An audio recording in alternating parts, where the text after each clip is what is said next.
am na waxtaan bu DJ Boubs séqoon ak Thione Seck fekkoon ko ci hôtelam nekkoon lu doy waar lu nit ñi dootul fàtte Amana Rasoul bi muy wax ci scène bi ñu bëri foofu la ñu ko mëne dafa ko Thione woy ko sax ñu mën ko jàngiwuñ ko daara jàngiwuñ ko fet Thione ko woy sax ñu xam ko wala ñu jàng ko wala ñu xaw koo mën ba tey misaal yi maître di wax depuis sànq mu ngi ci li nga xamee ni Thione bàyyil nañu ko donc dégg nga li mu wax ci saar boobu bi mu ko woyee xam nga dafa wax ay nit yu wax naan kenn warul wax alxuraan mais bi ñu ko laajee moom dafa ne mais war nañuy woy alxuraan parce que dina tax ku jàngutoon saar bi dina toppandoo woy ba mun saar bi man mi déggul loolu confirmé naa ko nii ci lu ma xam moom loolu la wax moom boppam moo ko wax ci làmmiñam saar bi nga xam ne kii message dañ ca doon jàngale loolu la wax keroog ñëpp a jooy ñëpp a jooy sax dañ ko doon tooñ naan waa Thione da ngaa gàtt ci kama ji amuloo ku la gàggante mu ne ma waaye sa patron munoon na maa gàggante te nanga fexe ba boo demee bu ma ko nuyu sax nuyul ma njaga on fa bëggoon njaga quoi c'est-à-dire loo ko mënti wax dina ci boole humour boo xamee ni li mu lay wax non seulement day yenu maanaa waaye doo mer te keroog bersem boobu ak Youssou itam kenn dootu ko fàtte mën nañu ñëwaat ci image yi fàtte xaju fi de waxtaan wi nga xamee ni DJ Boubs ca yooyu jamono seqoon na ko ak Thione Ballago Seck 2008 la woon et puis ñu ñëwaat ci ambiance su Bercy boobu noonu hôtelu Thione Ballago Seck di ndaadaan ci Sénégal di soppee Sénégal ñëpp xam ko ci Sénégal ci musique sénégalaise ndax fu mu ko yóbbu moo sori tey mu ñëw bokk ci li nga xam ni moom moo di victoire musique sénégalaise victoire musique africaine bi am ci Paris muy Bercy 2008 ci wetu Youssou Ndour ak Super Étoile doon ko laaj Thione lan mooy maanaam sa taxawaay tey fii ci Paris ci événement bi nga xam ne moom la sa rakk Youssou Ndour di organiser.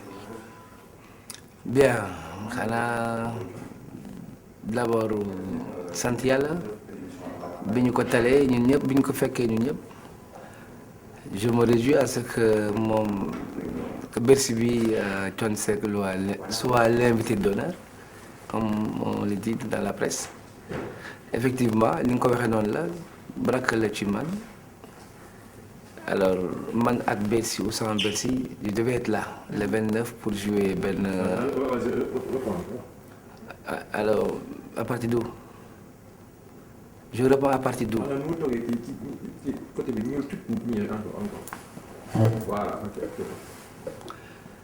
voilà donc je reprends le tout alors voilà d'abord ñu ngi sant yàlla biñ ko fekkee ñun ñëpp biñ ko talee effectivement ni nga ko waxee noonu la kontaan ci le fait que je sois l'invité d'honneur de Bercy effectivement mag du ñëw fekk ci rakkam la bon man avec Bercy ou sans Bercy dama waroon nekk Paris pour la soirée du 29 on en a profité Youssou et moi pour ñu xool nu ñuy arrondir les angles pour que ma toogaale fi avant ma dem Angleterre ba pare Bercy sant yàlla rek te xam ne bon comme ni nga ko waxee c'est là où les victoires de ou bien de toutes les musiques africaines alors je m'en réjouis d'être là.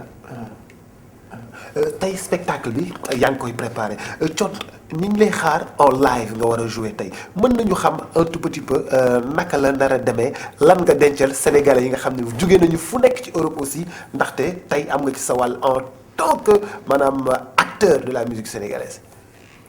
waaw bon de façon tous les sénégalais ak fu ñu mënti nag ils connaissent le répertoire de Thione Seck comme pour rester dans l'esprit même de l'accord que j'ai eu avec Youssou Ndour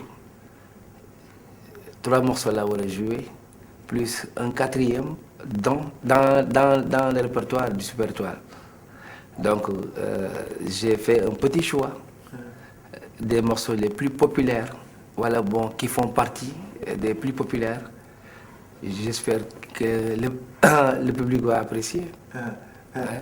Ballago maanaam say relation ak Youssou Ndour maanaam dafa nekkoon relation yu tendue tey maanaam lépp décanté na mën nga ñu wax un tout petit peu tey jii naka la relation yi tëddee. xam nga Thione Seck Youssou Ndour ça a duré presque 25 ans il a fallu presque 2 heures de discussion pour que lépp féete boor donc am na ci responsabilité noonu la ko waxee man aussi parce que on a laissé faire donc bi ñu waxtaanee ba déggoo il a reconnu man ce que je représente j'ai reconnu moom ce qu'il représente et va bene comme disent les Italiens alors moo tax mënuma woon décliner l'invitation de Bercy parce que lu waay di wuyoo daf koy nuru comme waxtaan nañu ci suñu biir moom def na yëfu rakk ak yëfu jullit parce que ñëw na vers moi déglu na ma lu ma wax man mu woy grand donc mënuma woon décliner l'offre de l'invitation de Bercy parce que sinon kon li ma doon wootee kon du ma ko wuyoo mais j'espère que d'après lui et d'après moi la ñu tënk ci sama biir kër yaakaaratuma à l'avenir problème yi weesu muy am moom nag na bëreeg seytaane man tam ma bëreeg seytaane ba nañ ko tënkee rek mu demee noonu. damay dégg ñuy wax naan da ngeen di préparer benn duo yéen ñaar ndax loolu nekk na. nekkagul. wala loolu boog man yëgaguma ko li ma yëg daal mooy Bercy bi. ak 4e morceau. bu Super Étoile bu ñu war a bokk. mais est-ce que yéen ñaar war ngeen mën a def benn album ensemble pourquoi pas.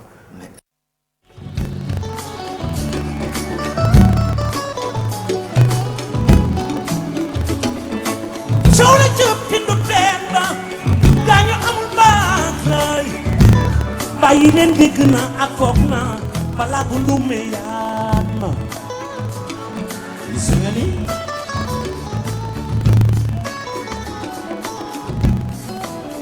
coon sa xel rafet na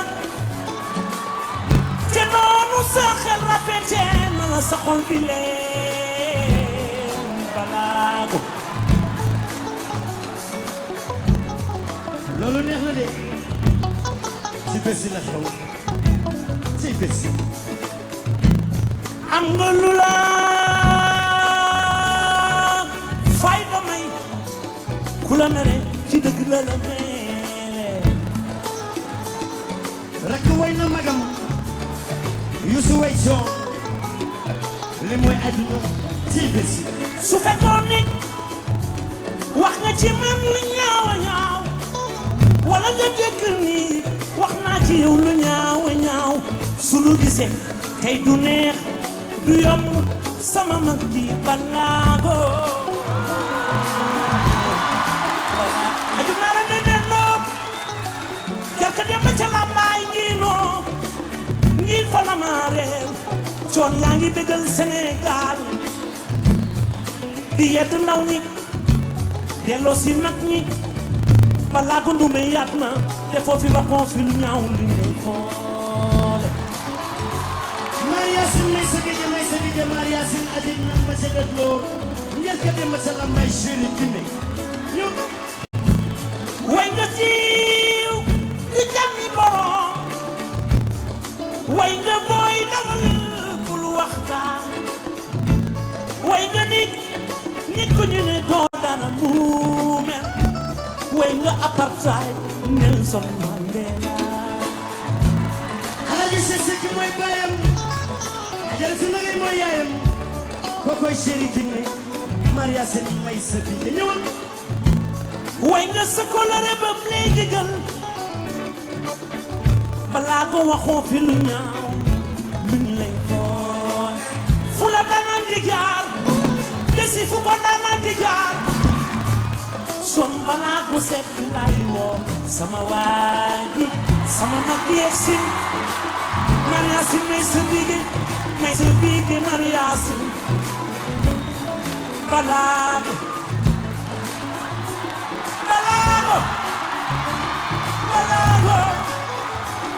way nga siiw du jàmmi borom balaa way nga ni ko dara duume wax nga way dawal bul waxtaan way nga apartheid Nelson Mandela Balago Bersengini Balago Bersengini Fuko nanandiga Fuko nanandiga Fuko nanandiga Fuko nanandiga Mesdames, Mesdemoiselles, Messieurs, je suis très content ce soir, très ému d'avoir sur cette scène de Bercy qui est en fait un cadre dans le cadre de la musique africaine et plus particulièrement du Sénégal. Et cette personne qui est là, c'est l'un des plus grands chanteurs d'Afrique qui est là, Thione Ballago Seck. kokoy doomu lay dam Diop jaaykatu wurus bi ci Thione ma ci ñëwal te ngeen yëgg dëgg nag You. Bala jëlal bi.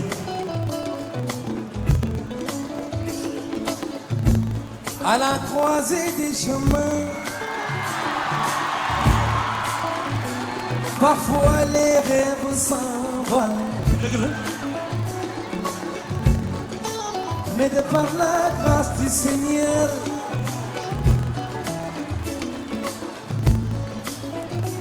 you, par la grâce du Seigneur, you, de par la grâce du Seigneur, certains rêves deviennent réalité. déggal loolu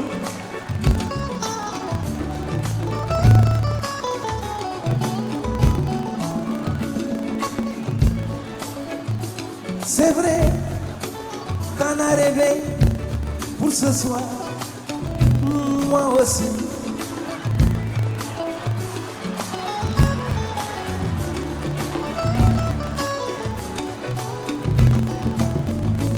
waaye alhamdulilah rabbil alamin maa ngi sant yàlla buur bi mi ñu boole moom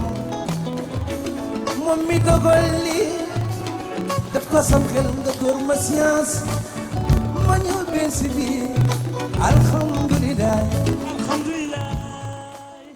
lu kenn dootul fàtte la 2008 ku ci namati ku baax li mag ñi di wax da ngay tibb suuf rek xejju ndax ñu baax ñëpp dem nañu salaam ci fitam léegi nee na ragalatul dee waaw ñu baax ñi dem nañu wallahi lu baax rek nga fay fekk Thione Seck xajoon fi lool itam xajoon na fi ñu ngi àggali ak témoignage yi nga xam ne ni ñu ngi koy jot muy jógee fu ne balaa ñu ci lii yenn yi ñu jokkoo ak keneen ku jege woon Thione di Père Jo Père ñu ngi lay nuyu di la ziar nga yàgg lool ak kii ñuy waxtaanee tey normalement da nga waroon bokk ci plateau bi waaye malheureusement dañuy éviter rassemblement bi ñi mën a ñëw ñi mënut ñëw itam équipe bu TFM mobile fekki leen comme ni ñu ko defee ak Pa Mansour Mbaye léegi noonu la ñu ko defee ak yow ñu ziar la bàyyi la nga jox ñu kàddu yi nga bëgg ñu dégg ko jëmale ko ci Thione Ballago Seck Père Jo ñu ngi lay nuyu.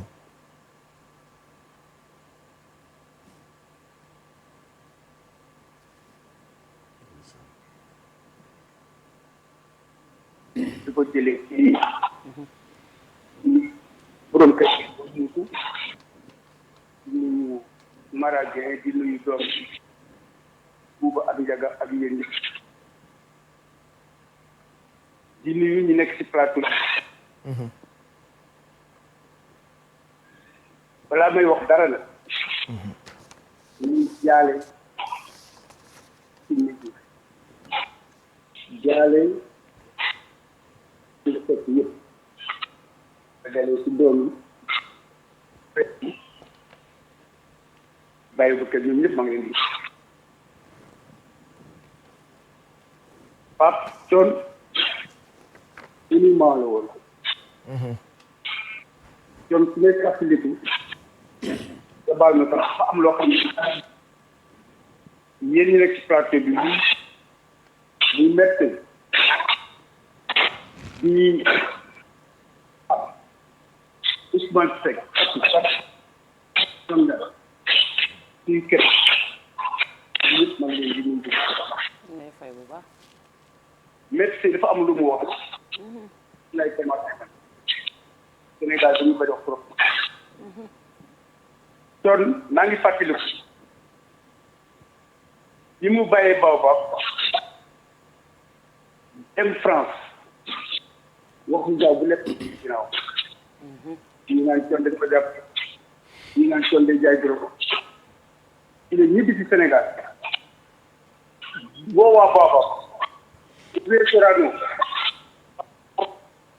way siiw di jàpp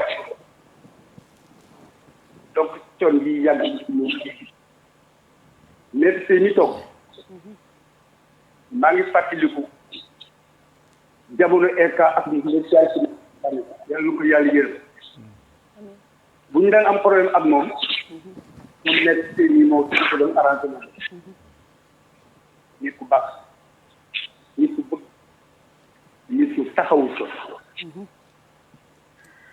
coon dafa nekk koo xam ni xam nga boo gisee football donc en matière de football dañu la naan footballeur bi fu mën a football la waaye di génn musique bi ni mu demee coon génn la woon ci musique coon en 1975 dañu bokkoon xarit su ñuy wax Blaise Diagne mu nekk xarit coon nekkoon sama genn wàll bi dëkk suñu kër Blaise Diagne moo ma indi coon boobu jamono ñu ngi nekk pharmacie Colobane ci suñu benn jigéen bi ñuy wax nanu benn wax le samedi dañu daan ànd dem Baobab boobu ma nga Jules seetaani coon mu nekk fa am mu dagaa yu nekk lu coon dem ba en 1976 après bii bëgg Lamine Naar juddu mu am doomu tuddee ko Lamine Naar ci la coon daal di def en 1977 créé ensemble traditionnel bi mu créé ensemble yàlla def ci barke waa Baobab woo ko ne ko nekk coon ensemble ak orchestre yi ñu am maa ngi fàttaliku jour boobu bu ñuy dem jaar sama kër ni ma koy dama am réunion Baobab gars yi daal xam naa ak ensemble bi ma ne ko boo demee bul bàyyi parce que Baobab jamono boobu instrument la ñu dañoo joué ay bis ñu fay leen ko instrument ñoom ñëpp ñu bokk ko bu ñuy joué ba pare ñu séddoo ma ne ko da nga wàll ci instrument leen ko bul bàyyi ci lay dem cité waa Baobab gars yi tombé d'accord bu abul mu ñëw joué Baobab fayeku su amee orchestre da nga instrumental mu def du traditionnel bu dem joué ak traditionnel dama la boobu yàgg rek mu intégré ne sotti développement ji loolu génn nekk disque d'or coon bi Kumba Gawlo di def sëy ñoom ñëpp def nañ ba pare coon war a dugal quoi ñu ñëwee toog ñu déglu woo Cheikh Tidiane Tall yàlla ko yàlla yërëm mu ne ko Cheikh li ngeen joué c'est faux Cheikh Tidiane toog xaar déglu daal di ne coon a raison Kumba Gawlo ci la ñëw ne leen mais man bi may wax sax nekkuma ci àll yi coon yàlla da ko mayoon loo xam ne mayu ko ñu bari loolu c'était un génie ni mu nekkee génie noonu la yéwénee woon coon bi li muy nekk papam génn àdduna coon dafa yore seen waa kër yore këram yore keneen tey ba moo daal ñëw man ñi maa ko doon jox dépense famille bi pour la semaine coon nekk koo xam ne ku gëm xarit la ki mu tuddee waali nii dafa amoon alal ndeysaan bu coon daan jee wala samedi mu ne ko waaye coon sonn na de xaar bu yóbbu la de hôtel noppalu Waly Ndour àddina dem ba foofu amatul dara coon fekk moo ko jël indi ko këram jox muy Waly Ndour coon yàlla dafa def mu nekk koo xam ne ñu Sénégal dafa ne ba dem soo ko xam dafa daan toog naa mun boy Sénégal xamuñu coon fekk dañaa ko mën a boy Sénégal xamuñu duñu wax mukk coon am na benn Mauritanien bu ñëw benn naar jóge Mauritanie ñu wër con fekk moom nga mën a con fekk ñu indi ko ba si kër con fekk waaye yu bari la nekkoon mooy seen désert boobu mu toog di noppalu ko chauffeur am taal ci oto bi mu déglu con di woy mu nekk moroodi ba con nag de waa ji dafa ñëw seet si ko mu ne ko mais yow kan mooy woy yi mu ne ko c'est un Sénégalais waa ji ñëw ba Sénégal seet si ko muy ko loolu ko loolu mu ne ko yow xamoo sax lu daa xamoo con toog nañu benn waay ñëw benn sëriñ bu mag fekk ci moom suma kër ne ma dama bëggoon jël contrat con ma ne ko pour ban pour xaaral ci la ñu xool mu ne ma noonu pour rek bu ñëw sama kër ma da ko bëgg invité añ yenn wante xam naa ni su ma ko invité noonu fii la mën a bari ñëw ngeen ñëw ñu discuter mu def sous forme de contrat ma jóg taal sama oto ànd ak moom man rek maa mu doon ma amoon la bitu yee con muy nelaw kenn du ko yee buy nelaw mais nag man à tout moment amoon naa pouvoir boobu ma jël con mu jóg ak pyjama ma ne ko booy am na nga xew de benn waaye dama ñu bëgg a jël contrat boo xam ne da ngay yem rek mu fay boo ko def mu ne ma boy kooku daal xam naa ne mën na ko fayoo ñu ñëw di toog waaye con na ko daaw jàppale si waaye jàppale si ñu ko gënaay na ñu ànd man moom ci ne ak ndem ci yàlla ci lay ci ñu ñëw lu nekk waaj defal ñu ko ñu teer ñu foog buur investor la ñu teg ba kaw la doo am koo tax ñu ñëw waaj yi teral bi dëkk bi lu toll ni ay kilomètres foofu lekk yi di dox mais kenn xamul daal waaye daal kenn xamul fu mu jëloon ak tax yu bëri ba ñu toogee ba ngoon mu ñëw si cantine ba ñu ay gërëmaate gars yi di tëgg seen njibu kaw la boobu genre ngoyaan ñu ñaan ma ne ma con bu ci woy ci ma ne con sànni ko benn ñaaru bay ñaaru con dafa woy baat bi dafa daanu da nga ne con da doon répété loolu rek la roote la mu con yàlla may ko jabar ju baax ñu kini bi kini nekk jabar joo xam ni moom gisul dara kini bëggul dara moom con rek la bëgg con bëggul kini bëggul yére bu cher con kini après sax lay commencé di sol yére yi con ci ne foo ko fekk bi toog muur moom tout son problème moo doon con ko rek con la bëgg ci ñëpp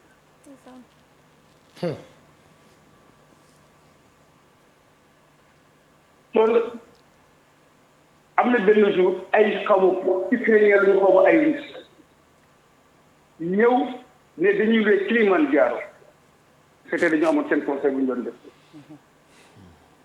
ba ñu ñëwee con ñu leen salle bi ñu di répété con ñëw toog di seetaan gars yi di jouer instrument la mu jékki-jékki ni jël ñu ko di wax ukrainien di kii con loo ko tegal yooyu Papis ñi xam na li muy wax con bu musique bi demee ba nopp yi commencé waaye Père Jo Gueye mu ngi moom kay sañ naa génne matière bu bees coonologue la voilà maîtrise na coono moom mi dafa kay dana organisé woon ay match de football orchestre contre orchestre super jamono super étoile orchestre yëpp di daje boobu Dakar neex na mais dem ba super étoile bu Youssou Ndour ak Ramdan bu Thione Seck di football loolu neexoon na non lu garaaw Youssou di jouer loolu dër bi la kay nekk di dribbler Kéba mi tey tàkkale Youssou Ndour bu Youssou Ndour gedd bàyyi day mer day gedd bàyyi kay Thione Seck ci laa gisee loo xam ne loolu jusqu'à présent dafa jaxal ci centre bi la taxaw dóor bal bi nii te xàccul de tëf la def rek bal bi dem dugg Ramdam am penalty Thione Seck ni man la nu faussé may teg sama penalty te mooy dóor ma penda ni ko noonu logique am la ma penda ni ko noonu dóor penalty maa ko dóor mun ko maps xam nga yeboo ma sama penalty la man lan gaay bàyyi ma mu dóor sama penalty ma penda xëccoog moom ma penda dem rate penalty ba kon coow dina ko topp moom coow topp na ko kon après joge bi man moo nekkoon sama arbitre à mes débuts à Ramdan jour bi may wax sama salaire ak moo bi sax bokk nga Ramdan désormais d'accord nañ léegi on a tout compris tu joues le jeu et d'accord nañ lépp moom joge mi moo ko wax dafa àtte ba sonn début bi ba ginnaaw gi day ba pare day àtte ëlbëtëku dellu si waat ñëw na ma yow tamit dangay waaru neel waaw rek ma ne ko non mënu ma ne waaw parce que souvent dama koy nax te su ma ko naxee day xam je préfère ma wax ko li moo la yar ku la yar da ngay jël jikko. waaw waaw. moo la yar. moo doon daggaat itam ne. waaw jo moo daan organiser rajo moo daan ciseau ku tardé pour te dire rigueur bi nekkoon si liggéey mooy dagg.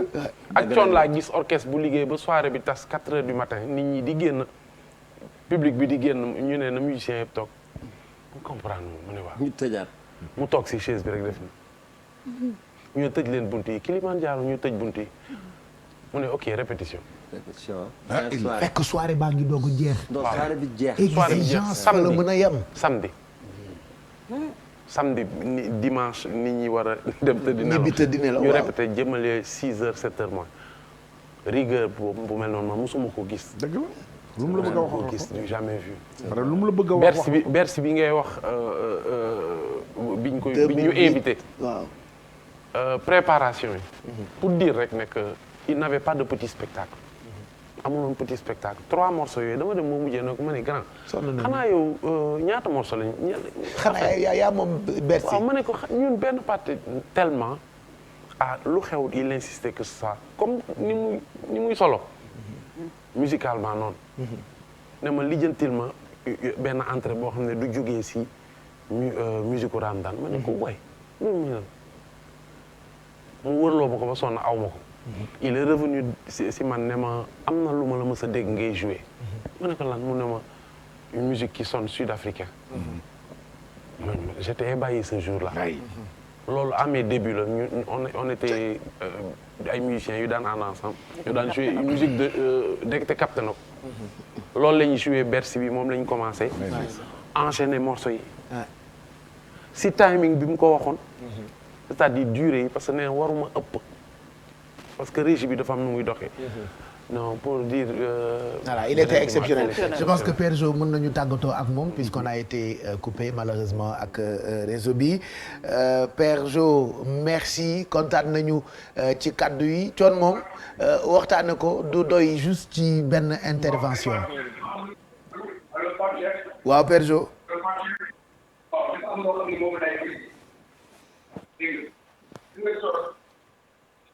yàlla dafa am lu mu ko fay muy waay. dégg ñu bu baax. en 1940 dama àndoon ak kii benn voyage. ñu ngi ci wante dina am doom boo xam moo yor te dina def fu mu dem yàlla loolu la koy jox te waaye booba temps moo amee vidéo ñu yaakaar ba mu amee vidéo boo xam ne gis nga waaye waaye bu ma xamee Sénégal yi dañ ko jàppale rek Assane Ndiaye sax maa ngi koy jaay xam naa ni moom ci tellement ay émissions yi après woo na ko man maa ngi jaay bu baax loolee xam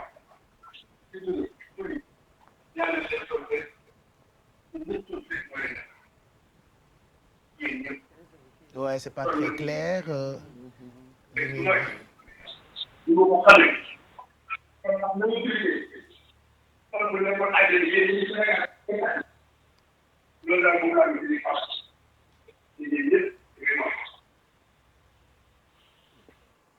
mu ngoog Père Jo Gueye la ñu doon déglu moom it ci ay jegeñaale Thione Seck la bokk image yi di document bu ñu réalisé woon jamono bi nga xamee ni ñu ngi préparé événement Assane Ndiaye bi ci ni mu mel ak ay rakam moom Thione Ballago defe naa mën nañu jàll léegi nag ci projet yi surtout CEDEAO à cœur wala au cœur en cœur voilà CEDEAO en cœur te Amadou Diagne sànq ba tey yaa ngi wax ni da ngay insister surtout ci ci ay mbébétam waaw daf ci am solo parce que yàlla def na mu nekk fi doon musique am projet boo xam ni tamit gëmloo na ko ñëpp ba ñëpp reconnaître ci biir projet bi muy ci biir Sénégal di Afrique mu dem seeti son excellence monsieur le président de la République yóbbu ko maquette bi mu jóge fi ñu gis le président aussi très rapidement ci premier conseil des ministres rek mu def ko commandeur au nom de la nation mu nekk geste bu am importance may nag lancer un appel à l'état xam naa ni état bi moom lu leen ci war dinañ ko def parce que xam nañu ni bibliothèque la maquette boobu nga xam ne indi woon na ko ca président ñoom ñaar ñu am luñ ci waxtaanoon ca coon xamaloon dem na ba gis président ba convaincre na ko ba président dina ko jàppale ñuy ñaan président lu mu ci mën rek mu def ko ca xam naa ni dina ko def parce que ki nga xam ni bi nga fi jógee matul semaine mu def la commandeur kooku xam na sa valeur ca bu soobee yàlla ca xam na ni fas na yéene jàppale la idée boobu tamit laay lancé képp koo xamante ni yaa ngi fii moo xam ci secteur privé moo xam nga nekk acteur culturel moo xam nga nekk xaritam yii de première ligne ku mel ni Maître Sey moo xam nga nekk à l'étranger lu ci nit man bon artistes yooyu yëpp mu bëgg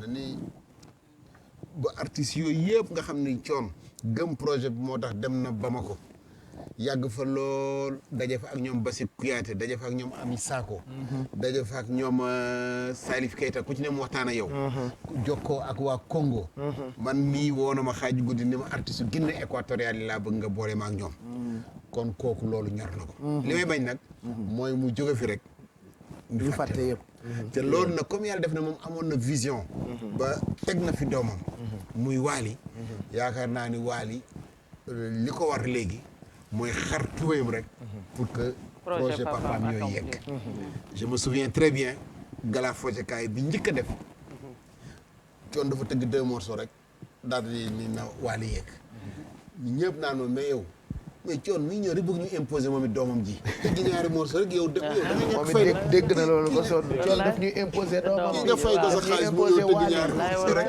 imposer la Wally mi daal di dem yoonam bu sottee waaye boobu yàlla ay mbiram ni nga ko waxee fekk na vision bi yëpp am na ci kon daal Papis ku mel ni Papis mii nga xam ni lépp fi la ko fekk composé nañu yëpp ñun bëgg nañu en tout cas en ce qui nous concerne lépp loo xam ne luñ ci war a def la au niveau africain ñun on est prêt pour accompagner et déjà ñu ngi dem Congo semaine prochaine xam nga Sénégal mi ngi football foofu ak Congo te suñu problème yëpp suñuy activité mooy ñu xool nu ñu mën a jokkoo ak les artistes congolais ba très rapidement bu ñu jógee ci lii ñu nekk rek ñu mën a jël contact. yow say xarit la ñu Fally Poupa d'ailleurs moo la annoncé moo la yee voilà voilà ko non tu racontes des histoires loolu mënul am Sénégal man may Sénégal te yëguma ko donc daal Papis suñu disponibilité loolu la inchallah li ci des it mooy ci biir hommage bi nga xam ne bu yàlla demee ba ñu génn ci dëj bi ñun Fojeka nga xam ne tamit bëgg nañ ko defal incha allah ba Pape Cheikh bëgg nañ ko defal loo xam yàlla nañu yàlla may fekk allahumma amiin xam nga ñun duñu defantu déedéet waaw buñ ci boolee nag ñetti grand yi ma gis muy Youssou di Baba Maal di Ismaïla di Omar Pène yaakaar naa ni artiste africain bu ñu fekk si leen fii da nga mën sax mos ci projet bi dogg wallaahi rawatina nag ñi nekk Sénégal coon c'est pas pour rien mu commencé Casamance doon na wane ni profondeur Sénégal des profondeurs moo ko intéressé kon nag ku ci nekk am nga rôle booy joué Pape yow miit wax dëgg yàlla bëgg séntu nañ la ci bëgg nañ la nga jàpp ci bu baax ci laa bokk waaw incha allah dégg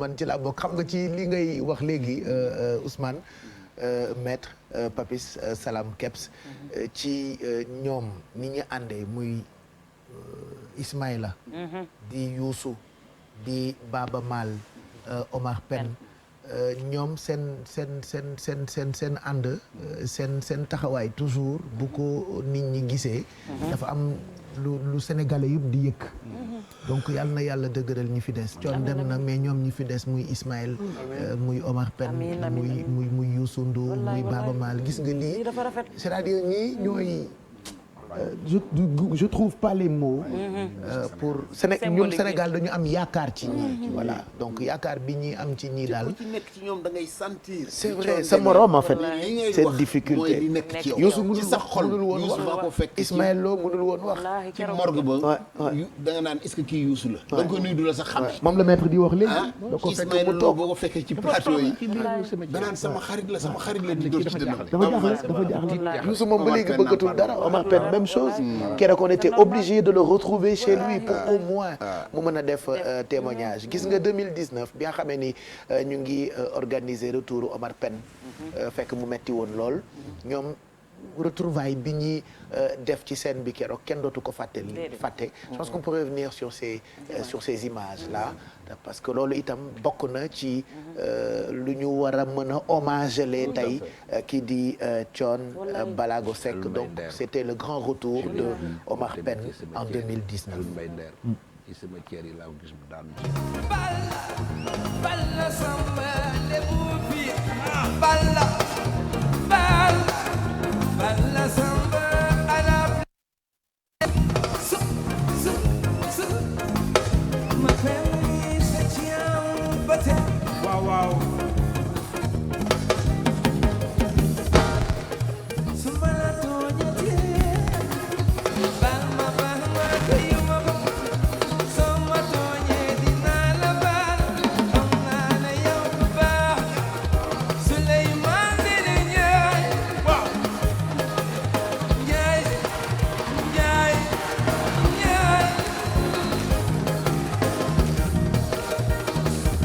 eju Souleymane ne ñaay doy nam doy Souley ñu ne fii ma yóbbaale Souleymane ne ñaay banda merci beaucoup banda merci beaucoup muñal nga ñu suturaal nga ñu sagal nga ñu njaay amuñu soppe banda njaay si fi yang neene njaay bate Omar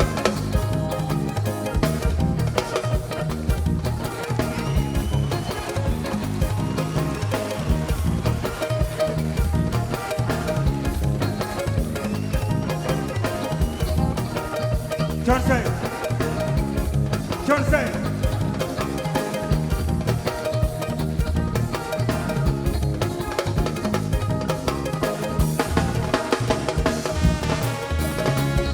kalwa jayo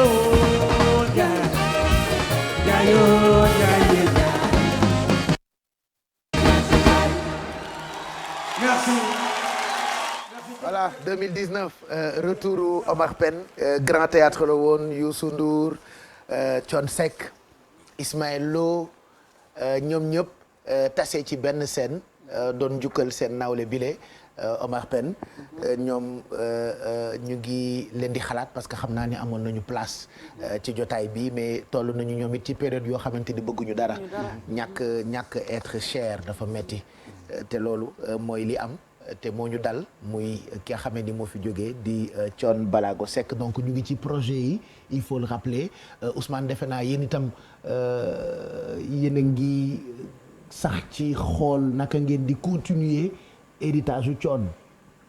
waaw xam nga gëm yàlla mënta weesu ngay def projet boo xam ni moom daf ne woon 7 ans mais projet bi gëm naa ni mën na dem 50 ans. à vie.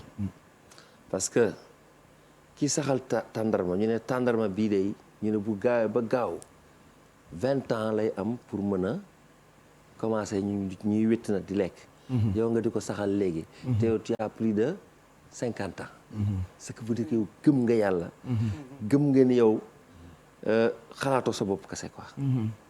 te Thione lii mu ubbi nii suñuy sëtaat sax mën nañu égaler projet CEDEAO en cœur bi te du jeex. xoolal nombre d'artistes yi pour nga def promotion sa artiste dëkk rek ça prend du temps. waxuma la nag presque tous les pays de la CEDEAO. nga jëloo fa benn de par benn. mais par loo ngay génne. tu vois man dama am lu ma jàngaat leneen loo xam ni ci entre les grands de la musique sénégalaise. mooy ñi nga xam ni ñoo nekk nii gis nga ni ñu amee entente. c'est des âmes pures. gis nga Ismaël Lo bi ma ñëwee moom laa njëkk a fekk ci hôpital bi. mu ngi taxaw grand El Hadj Ndiaye. ñu toog tuuti rek ma gis Mara Dieng. ma dégg ko naan ana Youssou Ndour man leen léegi ngeen gis ko. ñu toog tuuti nga gis Baaba Maal génn ku ñëw rek da ngay foog ne da ngay gis ni ñoom dañoo bëggante quoi. ay âmes pures. dañu bëggante. ku lii xale yi ñun ñëpp war nañoo jàng ci ñi nga xam ne ñoo tax sax ñu naan la musique sénégalaise. sincèrement. lu ne xaw na fi. mais ñi ni ñu téye musique sénégalaise ñii duñu xew yi. moo xam ñi ngi dund moo xam nekkatuñu fi. coon dem na mais ñi fi des yàlla lañu gudd fan lool. ñii ay jàngat lañ ci am yoo xam ni. musique kenn ku nekk. li Youssou Ndour woyoon aar bi dafa yaatu ku ne bay sa waar. du tee mu des fi aar dafa yaatu. damay fàtte seen jigéen ki ne laam ñoom ñoo bokk. ñoom ñaar ko def ñoom damay muy ku baax moom it ki ne laam. xam nga côté góor ñi la ñuy wax mais même côté jigéen ñi. ki ne laam dañu bokk benn association bu ñuy wax ASMIT. association sénégalaise des musiciens d'ici et de la diaspora. man maay président bi. ki ne laam mooy marraine d'honneur bi. te man biñu ma ne dañ may def président dama leen bu leen ma ko def. parce que ñu ma ëpp tur gën maa baax gën maa ñu ne ma non affaire bi vote la ñu voté ñu ne ma man la. man leen def ngeen loo xam ne de man santu ma leen ko tey bëgguma ko woon. ndax ñi ma mag ay Mapenda ngi ci ay Dunjaay Mbeng xam nga ay Abdou Raas. ndeysaan macha allah. ñu bari macha allah. wala ñoom ñëpp a ngi nii grand yi. xam nga Ismaël Lo Kiné Lam Baaba Maal. xam nga lii dafa rafet. lii dafa rafet dafa neex te Sénégal li ñuy wax rek benn bopp la. kenn mënu ko xar ñaar. en tout cas yàlla na jàmm yàgg Sénégal. amiin amiin voilà amiin donc c'est ça Salam yow it di nga bokk vraiment ci combat bi pour continuer taxawal dëggal héritage yu Thione Seck. waaw xam naa dina reetaan lu sax. ndax bi ma nee waa yow doo ñëw ci sama projet bi man ko dafa mel ni da ngay tàggatoo. barke Seydina Mohamed. ah bon waaw oui. man ko yow lii foo ko jëmee grand mën daal yow chaque fois da nga bëgg lu compliqué quoi mu ne yow taasukat rek nga yow taasu xam nga man maa njëkk tëgg penc mi. si man maa ubbi penc mi. ba mu defaree penc mi daf ni kenn du ko ubbi ku dul Salam Diallo sama rakk ji. mu jox ma ko mu ubbi ko mu fees dell macha allah. mais man ko mais lii dafa rëy ku ne bëgg cee way man daal grand man am na donc. Wally Seck yàlla na ko yàlla oyofal yen bi. am na liggéey bu mag. te moom tam ko am vision ndax daf ni woon Faramareen laa bëgg a dajale. ñoom ñëpp ñu bokk ñu def label boo xam ne Faramareen la. sama papa yi sama papa yi sama ñaan yi sama te laata papaam di dem. jël na place u baayam ki nga xam ne mooy taaw laay naar danoo toog sama kër man Mapenda parce que danoo créé woon loo xam ni 30 ans ci ginnaaw defe naa chaque lundi ñoo ngi woon Pikine kër yaayu Thione Seck kii du ma bàyyi ma fenn kii yaay imaam la ko doon wax buñ demee di bolot man cag fa yaay Thione Seck nekk fa lay nekk di waxtaan di maye ñuy reetaan ñuy bolot ba bër set loolu on l'a fait beaucoup durant beaucoup d'années boobu Kéba sax xaajul way donc Wally am na liggéey bu mag. te na ko papaam Youssou Ndour jàppale. képp koo xam ne yaa ko mag. na nga ko jàppale am na liggéey bu mag a mag a mag. parce que Thione daf fi bàyyi liggéey bu mag. bu diis. muy Balago TV. muy projet bi. bàyyi fi Ramdan. bàyyi yu ci bëri jël na ko avant bàyyam di dee. mais nan ko jàppale. ndax xale la te ko am jom la. waaw nan ko jàppale xale la waaye ko am jom la. du ci wéet incha allah waaw ndax xale la boo xam ne. waaw yéen a ngi fi. Baaba Maal a ngi fi. Omar Pene ngi fi Ismaël Lo ngi fi Souleymane a ngi fi Kiné Lam a ngi fi match te yéen a ngi fi waaw yéen a ngi fi waaw jàppale leen ko bu baax seen doom la dénk nañ leen ko très bien donc Papis sas la ah waaw héritage la mais sas la aussi boo xam ne bi tolluwaay bi kenn mënuñ ko mesurer si une semaine bi mu ñu wane ginnaaw léegi c'est sûr parce que comme ni ma la wax projet bi c'est un projet qui était vraiment cher. parce que ay morceaux la ay morceaux yoo xam ne yenn yi je crois que am nañ 20 ans d'existence dans l'écriture. mise en musique bi mu ko commencé matul 12 ans. kon ça veut dire que c'est des choses yu toog xaar. seen heure jot. man bi ma ko njëkkee tegal dama ne ko bii mooy clé internationale bi. mu ne ma Ivoirien t'as rien compris. yow defaral rek li génn bu la. mooy tu seras. bi ma dégloo les rapaces ma ne ko grand woy bi dama ko ragal. Dieu de tout-puissant, l'omniscient. Créateur de l'univers. Waaw, créateur de l'univers sans bavure. Sans bavure. Ma ne ko grand lii c'est fort. L'épervier. mu ne man nag je me lassais pas de lui poser des questions. xam nga ma ne ko grand mais lii mu ne ma chee du pour léegi t'inquiète. on peut le faire comme si day génn suba. waaw mais du pour léegi. alors on a développé si que Jimmy Mbaye sax lañ ko commencé. Jimmy Mbaye lañ ko commencé le projet. ñu dem ba de rapace. waaw mu ne ma gis nga morceau yi. ak UNESCO bi génn. ñoo bokk période bu ñu judd. mais UNESCO dafa waroon génn. parce que par rapport ak institution la te les institutions nit ñi xamuñ leen ak yooyu mais lii moom des fois dama toog bu seex ma ne man je sais dama ne sax est-ce que Thione ma ne ko muy grand morceau yi duñ ko génnee mu ne ma noo xaaral mooy li Salam di wax laaju ma ko loolu mais man je m'inquiétais un peu par rapport ak texte yi. alors bi ñu defaree musique bi boo boucler ko teg parce que bi ñu koy départ sincèrement mooy comme c'est à son habitude. yow mii liggéey ak moom doo mën a xam fan la bëgg a dem. effectivement. mais bi mu demee ba dessiné aussi man ba ma naan ah voilà au moins on a ce qu'on veut il est content mu xëy suba daal ne ma non le projet. en fait lii la woon je vais m'ouvrir un peu plus. xam nga tel artiste ma ne ko grand li nga commencé compter nii y a des artistes yoo xam ne boo leen si boolewul di ñaay mer. muy am na dëkk yoo xam ne boo leen si boolewul amaana ce sera. mu ne ma kit dañ koy def ba ku tardé fekk si ñuy compter ak Papi Sané moo ma doon jox chiffres yi naan ma nous sommes à 300 nous sommes à 400 nous sommes à 500 ma ne ko grand lii c'est trop lourd mais le connaissant ak ni mu mën a jàpp projet patient je dis que bu ko suñ borom mayul mu yeggali ko ça veut simplement dire que ñun ñi ko yàlla booleel ñoo koy eggali. ñun ñoo ko war a yeggali et dama ko tàmbali sànq si RTS 1 j'ai demandé au directeur ma ne ko je reviendrai sûrement et incha allah fu ma yàlla may ñu dem fa dinaa dellu si waat expliquer pourquoi ñu war a jàpp si projet bi. Ramdan c'est un de ses plus grandes réalisations. certes yàlla def na mu may ko doom muy Waly boo xam ne comme li Salam wax jël na sax. yëkkati flambeau flambeau yu yàgg ci kanamu baayam sax. waaye en termes d'expérience. en termes de maturité. il faut que mu compter tey jii si ñi nga xam ne ay wëlëre papam lañ mooy ñi ne nii tey. c'est forcé donc loolu il faut mu topp ñu. man je suis resté 22 ans à travailler avec lui. J'ai jamais trouvé les moyens de le quitter. J'ai jamais pu. J'ai jamais eu la force. Donc c'est pas le moment. keroog si bi dëj bi di gën a metti dafa am benn affaire bu ma touché. benn affaire bu ma touché Alioune Seck. doomam waaw fii Thione daan toog lañ toog daf ma woo ba.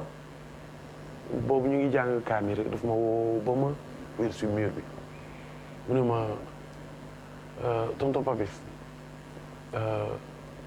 il faut nga yeggali projet bi sama yaram bi dafa daw pendant que ñuy ñaan mu ne ma sama projet papa yi il faut que tu mettes ñu yeggali dernière volonté ma ne ko yow lay wax ni ci met yeggali ko ma ne ko boo tëddee na nga nelaw te il est temps que ñu El Hadj Ndiaye daf ko wax waaw mu am benn si interview mi def mu marqué ma trop mu ne il faut ñu jàpp si lim fi bàyyi moo xam njaboot gi moo xam projet yi moo xam li mu fi bàyyi la société bi mu fi bàyyi parce que Ramadane tey jii ay famille la ay famille ay borom kër nit ñi takk nañ si jabar man mii exemple laa fi waaw donc institution la boo xam ne ay at en société la boo xam ne dañuy ñaan mu màgg waaye nag dañuy compter si ñi ko fekkee yàlla bàyyi leen fi aussi yéen tamit dëgg yàlla ñuy xaar seen loxo trop sax maa ngi naan Fojeka 1-0 ba léegi tey dama dal xel bi mu gisaate jour bi ñuy joué premier gala bi dafa ma woone ma Ivoirien déjà tenue sax jour boobu tout neuf chemise cravate par force dañuy joué benn gala boo xam ne Thione il était exceptionnel. voilà donc may ñaan yàlla kii ko ñawaloon saarien boobu indi woon bës bi xanaa moom am na lu ko naqari de xanaa jooy na ba dee de. ñëpp ko jooy. may ñaan rek. sànq dafa am benn commentaire. bu directeur RTS def. boo xam ne daf ma marqué. Talla waaw. da doon wax parce que dañu wone Omar Dia en 83. ñu wone Thione. Loisir dimanche.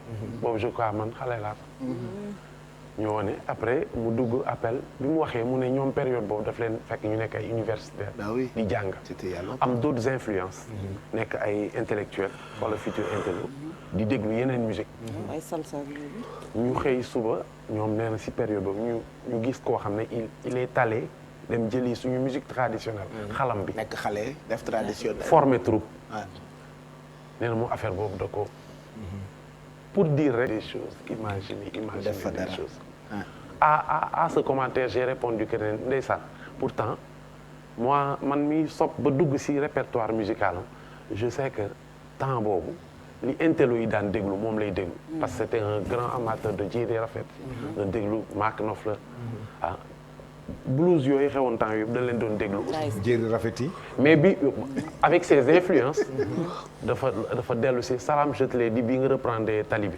waaw chauffeur bi ma ne la donc loolu def naa loolu moo ko dundoon année yooyu moom boo pour nit ñi comprendre contexte du projet bi rek que c'était un touche à tout quand il s'agit de musique waaw donc Sénégal xamuñu ko woon. non monde yooyu yëpp la dajale. monde yooyu yëpp la dajale. incha allah nag ñuy def luñ si mën. bu lii yëpp passé. bi muy woy tali bi sax ci la mu ngi ci woy maître Ousmane Seye. voilà lëndëm da koy niital. ñëw naa ba si vidéo bi man nag j'avais des questions yoo xam ne pour moom. il les répondait. moom maître wala Thione mu ne quoi mais pourquoi parce que man yenn yi dama koy bëgg comprendre. bi ma demee ba kër maître. defe naa si salon bi lañ installé ñu ñëpp il a insisté que orchestre bi na ñëpp ñëw. na ñëpp ñëw. après j'ai compris que ça allait beaucoup plus au-delà d'un clip. nit boo woy waaw. après plus tard laa comprendre. gis woon visionnaire. et puis daawul woy nit ndax alal. non xoolal ñu fi woy ñëpp. loolu moo dal doom ji Wally ku mu romb woy la. waaw ku mu romb sagal xam nga woy dafa rëy. waaw man mi tàmm daw image jour boobu. woy dafa rëy Ousmane xam na man mi tàmm di daw image yeeg clip yeeg yooyu. dafa insister à la limite de ku ñëwul si clip bi naa la dagg. après laay soo comprendre c'est ses rapports c'est ses liens avec maître. ak maître waaw. c'est pas pour rien ñu def choix wu tey boole ko mu déplacé wu ci kilifa gu toll ni moom heure bi surtout. ñëw ci télé bi maître. en tout cas on vous en remercie beaucoup. amiin Sénégal yëpp la fonk. ci sa dugg ci sa na taxawu nit. lii ma wax sànq ak keps rek yenn saa yi sax mënoon nga ko yemale rek ci diggante honoré rek liggéey mais toujours soutien bi mooy au-delà de tout ça. voilà social bi ngay def surtout Sénégal yëpp xam ko ku la gis ak ku la gisul ku la jege ku la jegewut donc yal na yàlla dëgëral la ñu jàllewaat la Thione Seck à 2h et quelques du matin bu doon suñu sago du ñuy continuer am na suma rakk buy tooñ léegi naan dëj moom jox leen ko waa TFM en rigolant yooyu mënul ñàkk mais bu doon suñu sago du ñu bàyyi mukk ci di jagleel Thione Ballago Seck ay émission il fallait que ñu nasee ko nii rek def ko aussi naturellement waxtaanu kër ndax Thione coonu àddina la télévision Futurs Médias nag incha allah du ko fàtte maa ngi gis sama kilifa yëpp boobu ba tey noppalu wuñu que muy Ndiaga Ndour que muy Bouba Ndour que muy Birane mi nga xam ne ni moo ko walee bokk jamono ñoo bokki baay waaye au delà de baay bi ñu bokk ci kilifa gi mu doon ci groupe bi fexe na ba ñu jéem itam nekk ci wetu njaboot gi maître ngi wax léegi nii fekk na ko kër Thione sànq Youssou Ndour ak ñi mu àndal que muy Mara Dieng ak staffam yëpp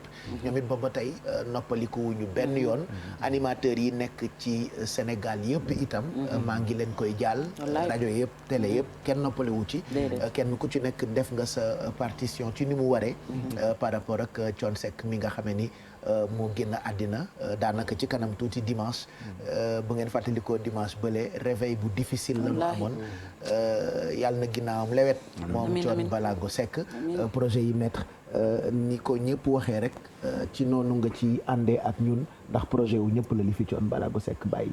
waaw xam nga léegi dama doon wax ne Thione c'est un messager. ma wax leen ne dundam message la demam message la. projet bii nga xam ne moom la mujj a def. message bu rëy la. te man xam naa ne lu fonk la. man sax woon na ma dama bëggoon nga ñëw woy ci benn kër. proposé na ma ko. ma xam ne message bi mooy lan. d'abord c'était l'unité nationale. parce que projet bi dafay jël musicien ak artistes yi nga xam ne ñëpp ñoo nekk Sénégal mu boole leen ci. xam nga kooku mooy booloo leen ci réew mi. ensuite c'est l'unité africaine. parce que au-delà du Sénégal xam na ne fii kenn mënu fi def dara. te sur le plan africain boolewuñ suñ doole. c'est une vision boo xam ne c'est une vision africaine panafricaine. te dañ ko ci war a jàppale. parce que ñëpp xam nañ ne. sur le plan économique même sur le plan politique sur le plan social. ñun suñ avenir. ci unité africaine. c'est sûr c'est sûr. te moom loolu la ñuy jàngal ci projet bi donc moom. oui parce que dem jël tous les musiciens artistes africains. boole leen ci album boo xam ne y a toutes les langues africaines nag. ñi ciy way ñi way ci kii bi ci album bi. langue yëpp a ngi ci. boo ko mënee langue Sénégal yëpp nga ci. séeréer tukulóor joola. mais sur le plan africain. ay lingala ak yooyu yëpp la boole. parce que man waxtaan naa ci ak moom. léegi nag mooy xam ne mbëbëtam la. mu bàyyil ñu ko fi dem. donc dañ ko war a àggali. te man sama xalaat mooy ni ñu koy àggale il faut ñëpp jàpp ci. nañ ko àggali te bañ ko def waxu ci tàng bi. waaw bu ñu paree fàtte ko ba mu demee nii la woon. non ku mel ni Amadou Diagne nii dëgg la buñ ko def yi fu ci tàng bi rek. bu ñu paree fàtte ko àggali daal. dugal ko ci tiroir Amadou Diagne non seulement c'est un homme d'affaires. mais il connaît à peu près tous les hommes d'affaires africains. c'est vrai. Amadou donc yow lañ la sas. que yow d'abord nga commencé fii Sénégal.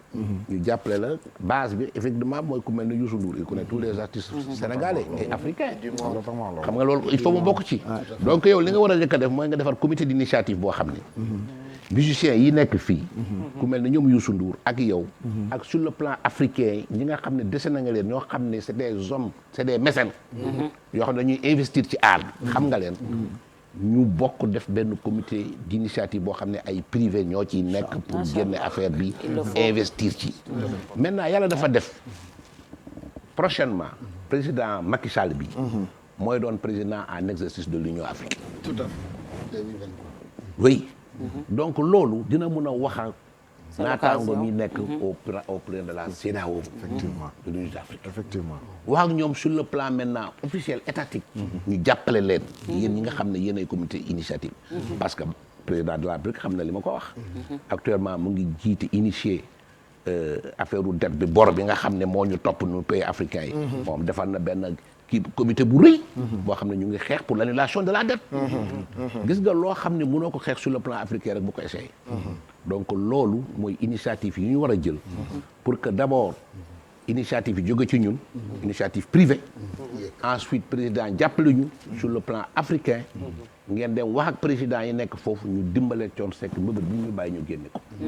muy lim ñu bàyyee muy message boobu incha allah. voilà donc defe naa leer na maître ñu ngi lay gërëm ñu ngi gërëm ñëpp ñu waaj tàggoo nag bàyyi leen ak li des ci programme bi Ousmane merci ñu ngi jëm ci saraxu juróom-ñetti fan bi. suba waa dimanche waaw kër ga Pikine. Bon parce que dañu bëggoon lépp yem. bi ñu dencee Thione. mais je trouve que ni. loolu lu jafe loolu mënul nekk. lu jafe. vraiment parce que Thione moo toll noonu. léegi suñu mag bi nga xam ne mooy Ablaye Naar. parce que man jàppoon naa ne c'est fini quoi bon léegi li des li ëpp mooy ñaan yi. ak yooyu quoi. mais Ablaye ni moom vraiment moom 8e jour bi daal dina saraxal rakkam daal. dinañ togg ay laax. def ay nàkk. comme li ñu xamee dëj nag. yooyu jàng alxuraan. jàng xasaayit. parce que fa mu dëkk. kër googu nga xam ni sam papa moo ko moomoon. Pikine. fa lañ koy saraxal. waaw muy bu nga xam ne moom ñun ñëpp fa la ñu yaroo. bon bi mu génnee àdduna Thione moo ko jënd. bi mu ko jëndee bàyyiwaat fa. Cheikh Seck mooy kan mooy taawu Cheikh Seck mooy Ablaye Naar nga xam ne Thione topp ci moom. bàyyi ko fa moom ak ay doomam. ba doomu Thione bu jigéen bi sax Daba Seck nga xam ne mooy taawam. moom ma nga fa moom it ak ay doomam si. donc kër googu nag Ablaye fa nekk te Ablaye nee na comme Thione presque fii mooy léppam. kër gi nag dina ko fi defal saraxu juróom-ñetti fan. muy dimanche. donc muy suba. bon xam naa ni sax maa ngi gis ma peine de vidéo bi nee na ak moment bi ak pandémie bi ni mu demee. mais nañu respecter rek les mesures barrières. c'est important. waaw nañu ko respecter gis naa ko. takk masque yi voilà takk masque yi.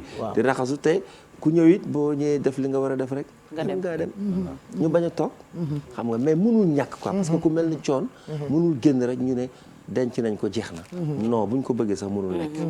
donc man li may tàggoo rek mooy. ku baax dem na. nit ki loo ko xam-xam-xam ak lu ngeen bokk-bokk. bala ngaa gën a xam mooy kan. mu wan la ginnaaw. c'est dommage mais ça se passe toujours. comme ça. bon moom nag alhamdulilah parce que xamoon na li ko war mais tamit def na li ko war. ndax ñi nga xam ni ñëpp nag nekkoon nañ ci ginnaawam ak ñi ko maguloon ci famille bi. mais yàlla joxoon na ko lu mu joxul kenn. ci famille bi. ba tax na ñun sax surtout ñun ñi nga xam ni dañoo nekk ay waykat comme moom. kenn ku ci nekk teg na la. jox na la lu gën milliard ci poos. ku mag ci seen famille. jigéen la. Ngoone Gueye Seck lañ koy wax. yàlla na ko suñu borom jéggal. ku topp ci moom. Roqee Seck. moo topp ci moom. après ci la ma Fatim Seck. ñëw. mu magee Thione tuuti ay weer. Mor Dior Seck ñëw. ñi ki topp ci parce que sama papa tam dafa jaboot. macha allah. donc mais moom yoroon na dayoo boo xam ne dañ naan xanaa kii moo mag ci famille bi. non magul ci ay at mais mag na ci tur. ak voilà. moo tax ma bëggoon leeral bi. ci voilà noonu la demee. mais maanaam maa ngi woon ci képp koo xam ni rek. nekkoon nga ci keppaaram rek. jox na la projet jox na la mystère. jox na la patrimoine. jox na la loo xam ni moo gënoon mu woo la nga ñëw mu jox la milliard. parce que calpe bi da koo def ci sa bopp. te calpe nag dañoo foog ne ci poche lay nekk waaye calpe fii la. vraiment te loolu la gëm loolu la doxal ba kenn ku ci nekk tey jii li mu la bàyyeel war nga ko mën gérer man Ousmane fi mu nekk nii mënuma ci am benn problème parce que lépp loo xam ne rek moment la muy moment bu neex moment bu difficile jàng naa ci Thione ni buñ ca yeggee rek nii nga ci war a taxawee kon alhamdulilah yàlla bu ko cat jiitu ci bàmmeelam yàlla na ko yàlla teeru bu fi ñu defee direct bi nii moom mu nekk direct Firdawsi di ñu xool amiin mën na yàlla mën na ko te li ñuy inquiété wu yëpp ci yu bari mooy affaire li nga xam ne moo daal ci kaw Waly Seck non loolu nee naa Waly moom ñàkkul ñun ñoo ñàkk parce que ay baayam a ngi fii waxuma bu ñu nee baay dañuy foog ne ay góor rek mais ay jigéen bàjjan baay la te ñëpp xam nañ ni Waly magul ci doomu Thione yi mais li daloon Thione ci famille Baye Cheikh Seck moo ko dal moom ci famille Thione Seck kon nag na ñëpp xam ni yàlla mooy dogal kii ku yàlla samp rek na ko ñëpp jàppale waaw kon di sant encore une fois di gërëm ñi nga xam ni bokk naa ak ñoom plateau bi ñëpp nekk les amis de Thione macha allah merci Ousmane voilà jërë ngeen jëf voilà moom it muy nit ku yaru ku yaru ku dal Ousmane cool artiste wallaay nii lañ ko xamee baax lool lool jërëjëf merci waaw baax bari valeur dafa yàgg ak mag ñi waaw lool xale bu yàgg ak mag ñi te ni mu toll rek la toll ni mu doxee rek lay doxee jërëjëf ñu ngi lay maso waat encore salaam waaw jërëjëf Pape Cheikh maa ngi lay gërëm di la sant plateau bi bokk na ci plateau yi ma gën a neex ci sama carrière di gërëm yu suma jigéen Ndour taxaw bi nga xam ne moom la taxaw Waly taxaw ko ay rakam ak ay doomam mu def acte bu mag barki Dembo Ndiaye bi réew mi yëngoo ñu toj këram mu ne loolu moo ko gënaloon tey mu dal ci ay doomu aadama mu discours boo xam ne discours grandeur la adduna bi yëpp di ko ci gërëm yàlla na taxawaayam yàgg ci barke Seydina Mohamed amiin di gërëm waa këram ku ci mel ni Birane moom tamit taalibe Serigne Saliou boobu di gërëm Boubacar liggéey bi muy liggéey ci musique sénégalaise gis nañ ko mi ngi moom tamit boole doomu aadama yi suba rek incha allah mi ngi war a def benn émission ak Kéba caat incha allah di ko gërëm di gërëm Njaga di gërëm waa Sénégal parce que sunu liggéey bi tey waroon naa mën a xajam te xajamul bu rafetee rek yàlla ki nga xam ne mooy sunu mag yi nga xam ne ñoo fi nekkoon maa ngi koy jaalewaat jaaga da koy jaale waali famille bi yëpp ak ay fansam Fat Fall Balago am Kolle Faye soxna Awa Balde ñëpp koo xam ne rek da nga doon nga xam da nga doon dundee Thione bëgg ko te yàlla tax yàlla na la dëddoog jàmm yàlla na la dëddoog jàmm TFM daal yàlla na fi jàmm sax ci barke Serigne Saliou day laaj Ndiaye de la 2STV Rundu Baram Ndiaye ñoom ñëpp maa ngi taxaw di jël jaale bi di leen ko jox jërëjëf yàlla na fi géej amiin waay yàlla na fi géej amiin am tam jooykat la sama papa la mais première fois ma gis mu def plateau wallaay jooyu dama ko avertir bi ma koy dànkaafu yaa ngi ci yoon bii ñëw dama ko teel a avertir voilà nee nañu reetaan voilà dama ko teel a dànkaafu jaar Pape Cheikh jaar dafa am solo te gis nga yàlla na yéex bis moo fi jógoon tey ay ñàll na toog di leen wax ay doomu aadama def yin ma def man dama am vécu lu ne dégg naa ko Pape Cheikh lu ne gis naa ko ci aar ni Thione Seck tëdd naa ñaari atu kaso ci sama aar bitim réew ñëw fii lu ne ma dégg ko lu ne ma gis ko tëj nañu salaam Thione mi am na bés boo xam ne dafa tawat ñii dul ma bàyyi ma fen rus naa di fen sama kanamu nawle tawat ba nu tiim ko mu woolu ma Adama bay ñëw daw woolu ma parce que sunu kër yi sorewul woon ma ñëw mu ne ma tey damaa tawat demal nga tëggal ma soirée bi yow ak Waly dénk naa la Waly Papis mi du ma bàyyi ma fen keroog maa tëgg soirée bi ak Waly tey bu Waly Seck ñemee woy grâce à moi wax maa ni Thione bàyyil booy bi day woy mu ne kii mënul woy man ko bàyyi ko mu woy woykat la Kéba Seck mii bu woyee man maa ko ñaan ki nga xam ni mooy Thione Seck donc bu ma toogee ci plateau gis Waly woy ma toog jooy man maa xam li tax nga jooy maa xam tax ma jooy saa ma jooyee rek sama vécu la lu ma dund te mënu ma ko génne wax defal nga ko ñu bari aussi période boobu metti woon bari macha allah période bu metti woon waaw période bu metti woon ñu ngi doon fàttaliku sax mobilisation bi ci artistes yi defoon ñoom Maada Ba ñëpp woy Salam Diallo ci yeneen i réew su ma jooyee boobu yi xew yëpp xewul woon ñi wax dañu xamul su ma jaar dëgg la nga am jaar bu baax waaw événement la woon bi ngay dellu si Sénégal yooyu yëpp su ma koy récapituler damay jooy mais ñiy wax xamuñu li tax ma jóg ku xamul rek c'est dommage yàlla baax te balaa ñuy xam nit ki mu dem bëri jaar salaam mooy li ñu dal ci Thione Ballago Seck bëggoon yaayam salaam waaw doomu yaay la pare c'était pas évident traversé na lu bëri Salam Diallo et tu sais les artistes c'est des âmes pures en fait voilà parce que ci li mu nekkoon taasu beeg yooyu début bi c'était pas évident dafa ñafe ba egg fii de salaam macha allah tere woon naa la ko aussi waaw c'était pas évident mais jàmbaar la macha allah sant yàlla yàlla na jàmm yàgg maître yooyu tam xanaa di dalal xelu médecin yi ci li mu wax léegi ci comité de suivi boobu comme loolu c'est un combat que nous allons porter inchallah bu soobee yàlla inchallah buñ jógee fii danañu waxtaan ak waa kër ga dañu waxtaan ak ñoom Papis ci suñu biir organisation tey en Afrique. ku daan ñëw ci gala FOGECA wala forum bi rek. yëg nga ni Thione dem na. voilà donc incha allah luñ ci mën a def rek. dinañ ko def. lii nga xam ne moom la fi bàyyi. te dara du la ci réer nag. parce que initiative bu mel noonu il faut un bon encadrement juridique. il faut que mu am te comme yow yàlla tegoon na lépp. ngeen defandoo lépp. am na yu bëri yoo xam ne kon buñ ko dee def rek foog ñu. xel mën na cee dal. xanaa nag ñu jaal. waaw ñoo may ñu rek. ku mel ni grand Maguette Wade. de RTS. ndax xam nañu digganteem ak Thione. Thione Seck effectivement di jaal jigéen ju man góor muy moomi doomam. ndax ñun buñ daan def suñu organisation yi fa la daan fanaan ba bët set. di jaal borom këram. Bougane di jaal Waly ak ñëpp.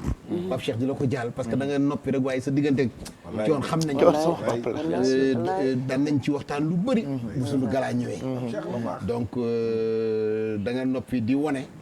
waaye yow mii lañu war a wone sa diggante ak Thione. di ko jaal Sénégal yëpp. FOGECA ñoom Marème Soda. waaw Marème Soda Fat Fall mi nga tudd léegi ñoom Adja Thiam. ñoom ñëpp xamoon naa seen diggante. Adja Thiam bëgg ñoom naa Sophie. ñoom ñëpp Sophie Ndiaye. sama soxna moom. bu ma duggee génn dugaat. mun ma mais Thione dee na nii rek. man nee naa dem naa bañ denc ko. waaw dee na léegi dee na kay man kay dem naa ci denc ko. neexul la gëm de neexul la gëm de. kon daal vraiment ñu ngi koy jaal ñëpp. mu ngoog li ci des na grand na sa xel dal. incha allah président tamit ñu ngi koy woo. di xam ni daal. lii fi Thione def daal. mënut a dem te moom jàpp ci. mooy li nga wax dëgg rek. moo ko mën a conduire au niveau de l'Union africaine au niveau de la CEDEAO. te ñun xam nañu fi muy jaar ba mu conduire ko. te bu ci jàppee rek bu soobee yàlla Sénégal am ndam. lii suñu nag du ñu def dara. te ñëwuñu wax ak moom. parce que ba ma ko Thione di joxoñ naan ma demal nga waxtaan ak moom pour mu ñëw. d'accord naa ñu def lii. xëy na lii a taxoon. kon nag c'est voilà pour Ismaïla Baba. ki na la maam Bamba mu baax mi yaay Pape Cheikh. waaw sama yaay Fatou Gueye ñoom ñëpp daal papa. waaw jërë ngeen jëf ñi ngi leen di jàll yéen mbokk yëpp nag. jërëjëf Ousmane. jërëjëf yow Mapenda Assane Ndiaye sama xarit. tout le monde voilà merci beaucoup Amadou Diagne FOGECA merci maître ñu ngi lay gërëm. ba beneen incha allah. ci circonstance nag yu gën a neex waaw. ñu lay gërëm bu baax a baax parce que c'est pas la première fois. maa ngi fàttaliku sëñ Béthio Thioune bi mu fi jógee. plateau bu mel nii. nga organiser invité ma pour rendre ko hommage. maa ngi gis yeneen looy def. vraiment am nga yëg-yëg ci nit am nga yëg-yëg ci sa réew.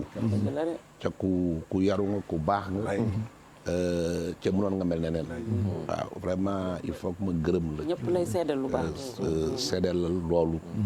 seedeel ko cop keps mi nga xam ne sama jigéen la. yàgg nañ moom. depuis 2S ba léegi. incha allah moo doon sama avocat. di gërëm di rafetlu vraiment ñi nga xam ne ñoo fi toog. Amadou Dieng léegi la ma sama rakk bu nekk Italie Ousseynou Ndiaye. dama moom dafa kontaan bi mu ko gisee.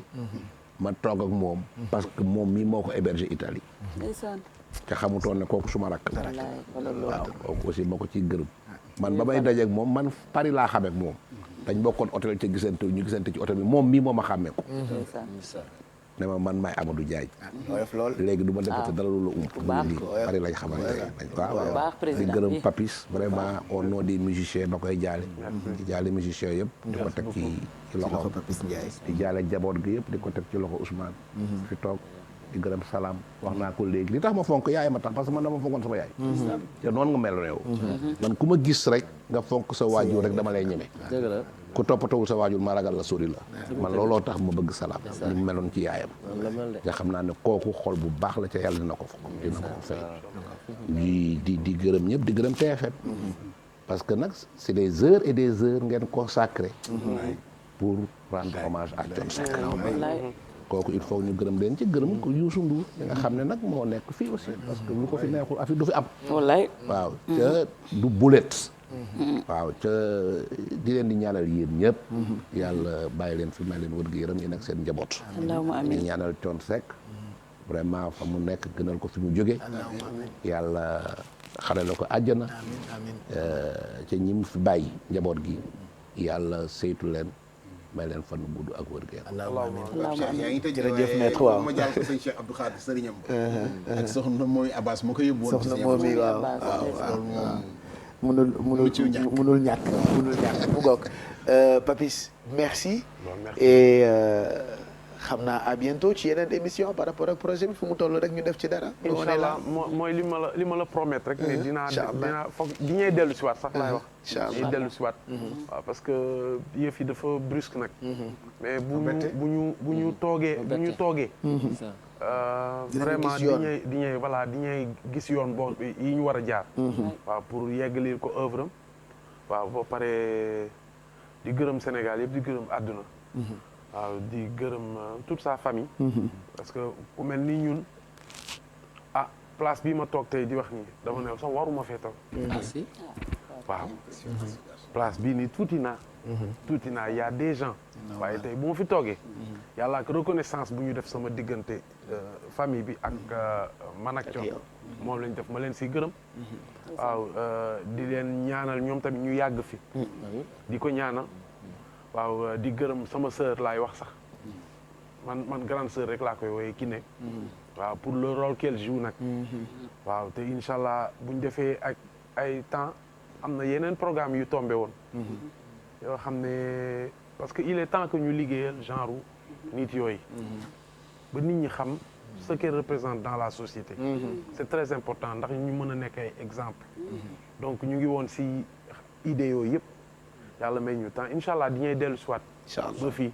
incha allah waaw je vais retaper à la porte. voilà y a pas de souci. merci beaucoup. merci tu tapes à la porte ñun nañ ñëw jël si la. bu soobee yàlla puisqu'on est là pour ñëpp en plus d'être une télé privée dañu am mission au service public. donc mu neex mu naqadi toujours auprès des Sénégalais defe naa loolu mooy rôlu télévision Futurs Médias. Kebs merci gërëm la. tey ci sa teewaay ci jotaay bi et puis à bientôt ci lu dàq circonstances yi. waaw absolument Pape maa ngi lay remercier sa générosité moom la ñëpp wax te moom la constaté man mënuma wax ci yow. ndax démb waral ñu naan tey. kon yàlla na sa jàmm yàgg. ñu dajewaat ci yeneen circonstances yu dul circonstances yoo xamante ne nii mooy. leneen lu dul dëj quoi waaw leneen lu dul dëj. voilà di remercier ñi ma bokkaloon plateau bi yëpp. kenn ku ci nekk wax nga fi wax boo xamante ne des na ci xel yi. ñu bàyyiwaat xel bu baax comme ni nga ko waxee. mu bañ a doon rek loo xam ni dañu koy wax sur le coup. ndax dañu xaw a amnésique tuuti bu suba jotee rek ñu daal di koy fàtte. nañu mottali ay projet am. mbébétu liñ naan dernière volonté wu. de ku génn àdduna. dafa am solo ngir ñu complété ko te loolu yaakaar naa ne liñ fi wax yëpp dal na xel. te ku mel ne Youssou dina ci gën a taxaw. ak Birane ku gis taxawaayam donc may wax waa Sénégal yëpp ne leen nañu ñaanal Thione Seck te li nga xam ne bàyyi woon na ko fi ñu fexe ba xale yi jot ci ngir gën a defaraat jikko yi di la remercier di remercier toute l'équipe ñoom Khadija ñoom ñëpp Pape Cheikh ñoom Khadija Dafé voilà Aïssata Si Pape Samba tout le monde Mbaye Diouf Kamou ñoom ñëpp Ndiaga Ndour waaw ñoo produire soirée bi nga xam ne boobu ba léegi ñu ngi fi noppaluwuñu dañu ñëw toog assister voilà Ndiaga Ndour Bouba Ndour Birane ñoom ñëpp Pape en tout cas merci beaucoup et yàlla na suuf oyof ci kaw Thione Ballago Seck te Wally Ballago Seck yàlla bàyyi ko fi te yàggal taxawaayam te it yen biñ ko yen rek yàlla na oyof ci moom voilà merci Kebs merci à tous merci à toute l'équipe de production dirigée par Pape Samba Thiam ñu ngi gërëm ñëpp ku lim juum Thione Seck la ñu doon njukkal ci télévision Futurs Médias merci l'artiste boo dégg ñu ne diw génn na àdduna parce que lekk na wërsëgam ba mu jeex. Un homme, un artiste, un maître dans l'art de parler, Thione Ballago Seck fait entendre un bouquet de mots jamais flétris, dont l'exhalaison enivre nos cœurs, bien en détente. Emprisonné cette sombre matinée du 14 mars 2021 par la tristesse d'un réveil dominical hostile à l'astre du jour. Sombre dimanche. Où es-tu, soleil? ku sa wërsëg jeex nga dem. Où est le soleil? Des frissons de froideur et d'étonnement imparables. Réveille subitement le passé anobli et le présent regardit de dire juste. Le futur muet, irréparable et intenable arrête sa marche avec le temps client empruntant au porc épique son boubou qui fait peur à l'ennemi. Le retour à Dieu dans notre maître du verbe, Thione Ballago, secoue les âmes les plus robustes et gèle toute envie. Quel réveil difficile! Quelle journée enturbanée de regrets, quelle émotion bien partagée, quelle nouvelle assommante, quelle famille en pleurs, quel pays promptement endolori, nos cœurs encore brisés somnoles, nos langues bien fourchues paralysées, nos yeux glauques embués de larmes chaudes. Le silence de l'esprit divagant provoque, celui des rêves et ambitions se retirant. Le pays silencieux vecte son bobo de remords aux couleurs pâles et déteintes d'harmonie et de passions closes et oubliées. Âmes vides et fragiles, d'inconditionnels atterrés, pensées nuageuses, de parents et d'amis écœurés, soleil, sommeil perdu de tout, accroché, amoureux de sa voix pure et enchanteresse, qui s'est donné aux égarés des leçons de vie et de la vie, et assainir sans coup férir les corps ternis de toiles d'araignée. Thione Ballago, un homme, un esprit, une âme, des idées, des paroles, une belle voix nous quitte.